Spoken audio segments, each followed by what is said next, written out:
What if I told you that right now, there's a secret corner of America's financial system quietly holding over $2 trillion, and almost nobody understands how it works? It's called the reverse repo market. Hidden deep within the machinery of Wall Street and the Federal Reserve, this shadowy pool of money decides how cash flows through the economy. Yet for most people, it's invisible, a silent guardian that can stabilize or sink entire markets overnight. The reverse repo isn't a conspiracy.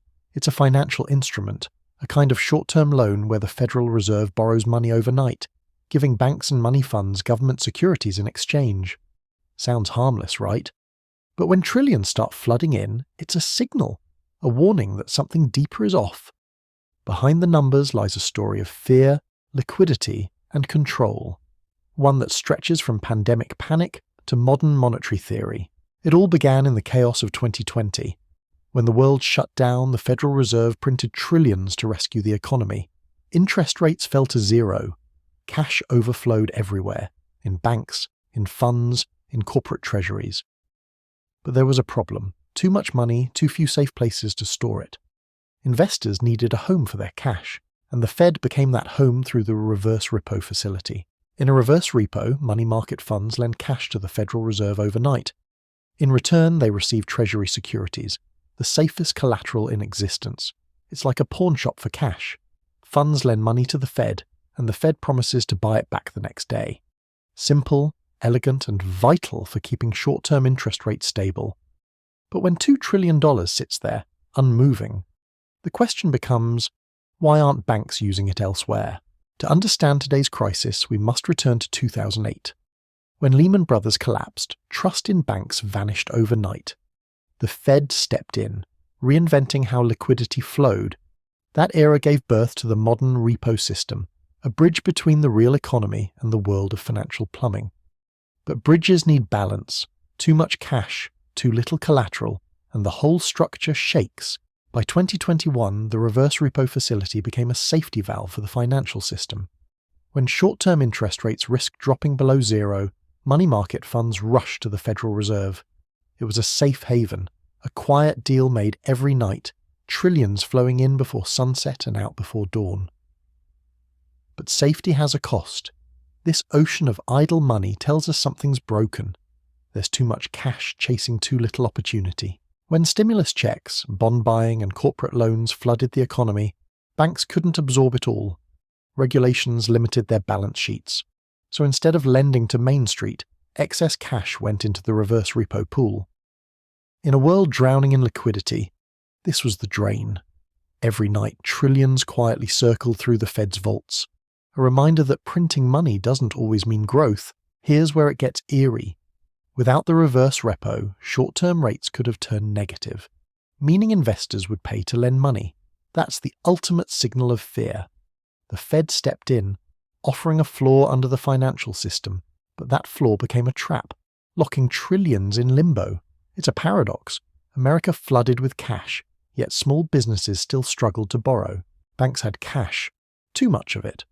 But lending it out risked triggering costly regulations.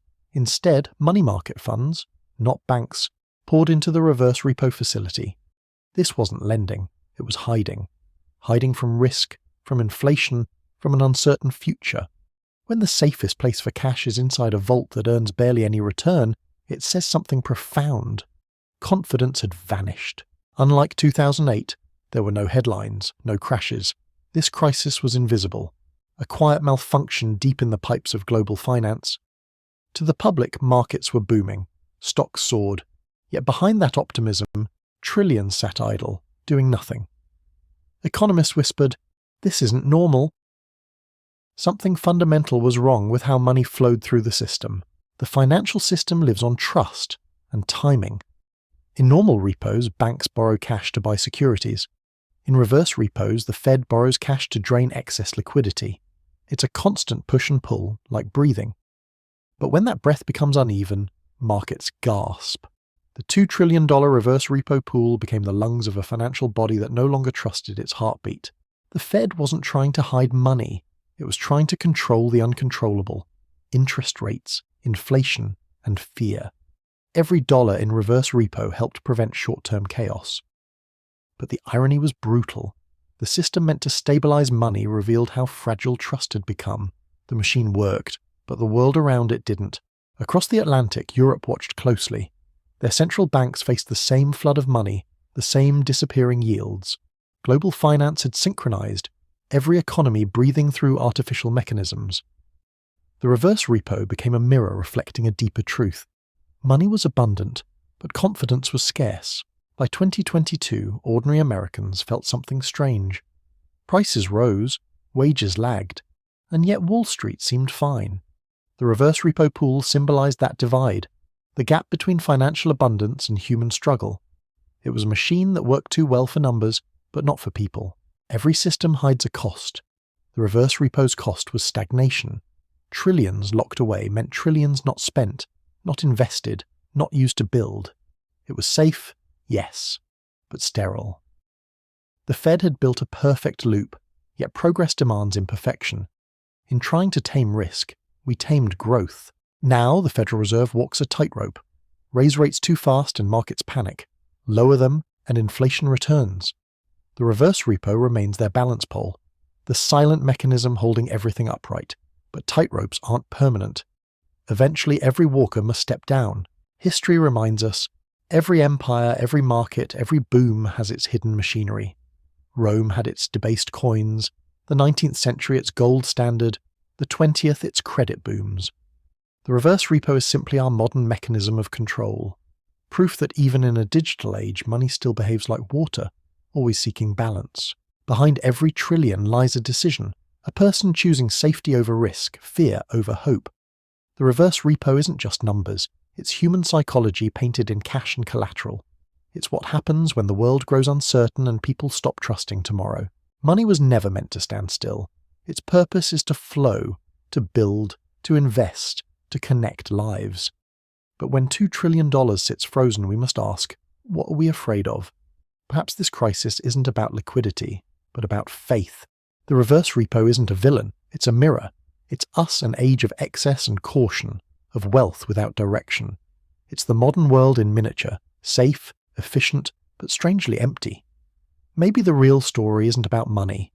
It's about what happens when humanity loses faith in its own future. For now, the system hums quietly. The reverse repo drains and fills like the tide, but tides always change. History teaches us that every solution births the seeds of its next crisis. Somewhere, in the hum of overnight markets, the next financial storm is already whispering. In the end, the reverse repo crisis isn't a mystery of money. It's a story of trust. A reminder that every financial system, no matter how vast or modern, rests on a fragile human promise that tomorrow will be worth investing in. $2 trillion sit in silence, waiting for that promise to return. And perhaps that's the real debt we owe, not to the Fed, but to the future itself.